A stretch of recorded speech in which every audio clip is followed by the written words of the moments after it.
Before any computer existed, before a single line of code, before electricity itself, humanity was already dreaming of creating intelligence. Since ancient times, human beings have observed their own minds and asked, what if I could reproduce this? What if thought could exist outside the body? The history of artificial intelligence does not begin with technology. It begins with imagination.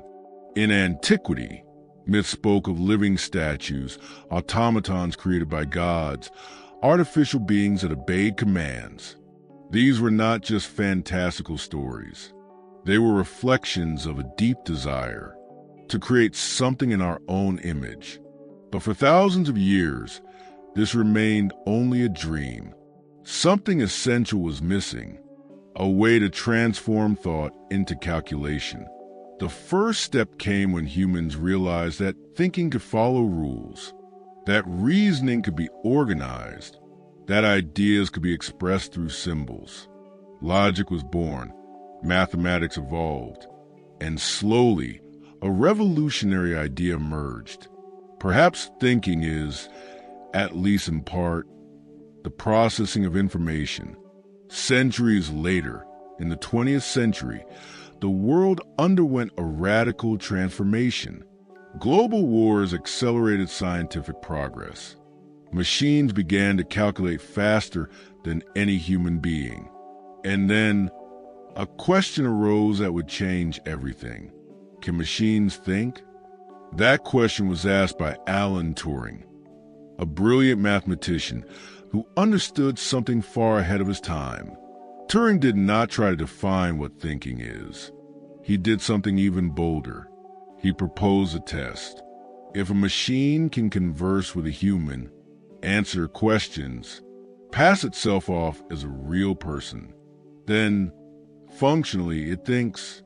Thus, the foundations of modern artificial intelligence were born. In 1956, a group of scientists gathered for a historic event, the Dartmouth Conference. There, for the first time, the term artificial intelligence was officially used.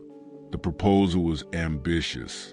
They believed that all human learning could be precisely described by mathematics, and that within a few decades, machines would achieve complete intelligence. It was excessive optimism, but it was also the beginning of everything.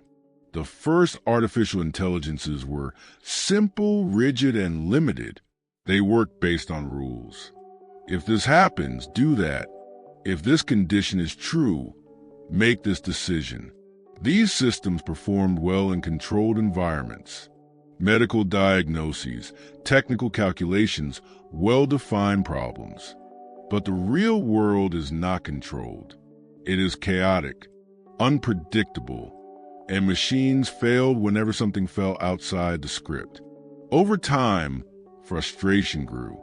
Promises were not fulfilled. Funding disappeared. Interest declined. Artificial intelligence entered periods known as AI winters, moments when many believed the idea had failed. But the problem was never the dream. It was the approach. The great turning point came when scientists asked a different question.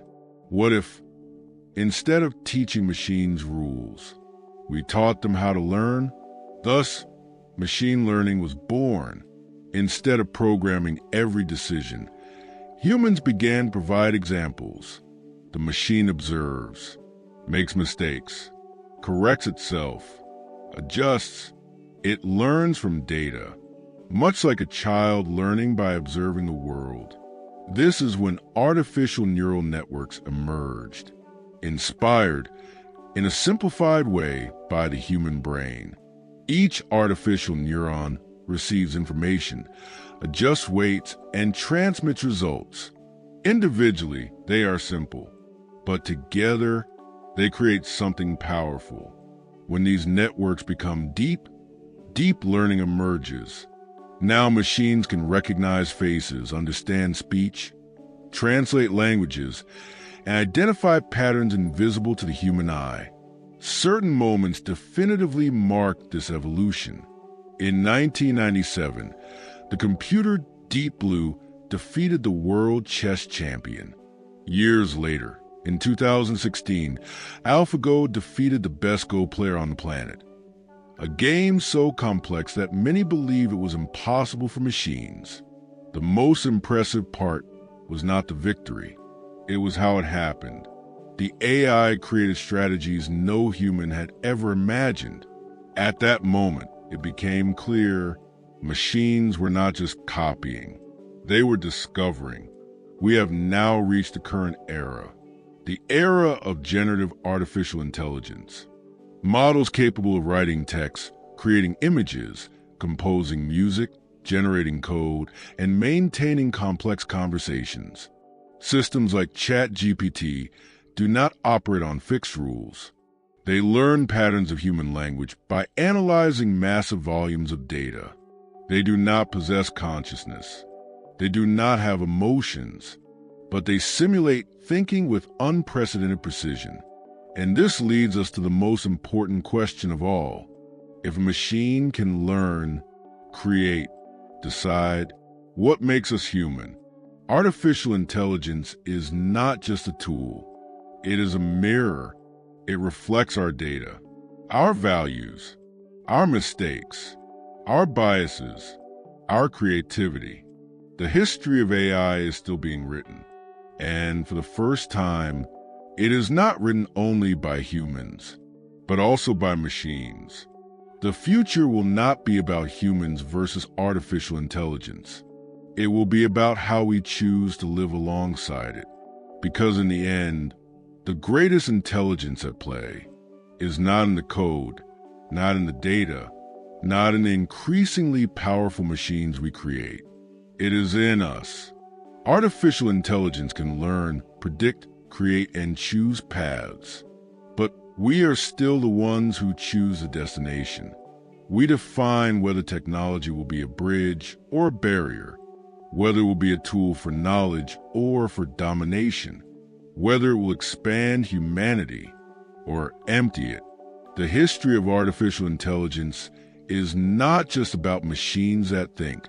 It is about humans who must think better. Because every technology carries the mind of those who built it. And the more power we place in machines, the greater our responsibility must be. This story is still being written. And for the first time, it is written by humans, with the help of what they created. This was the history of artificial intelligence, and it is only just beginning. Subscribe to the channel, because here we don't just tell facts. We tell stories that explain who we are and how we got here.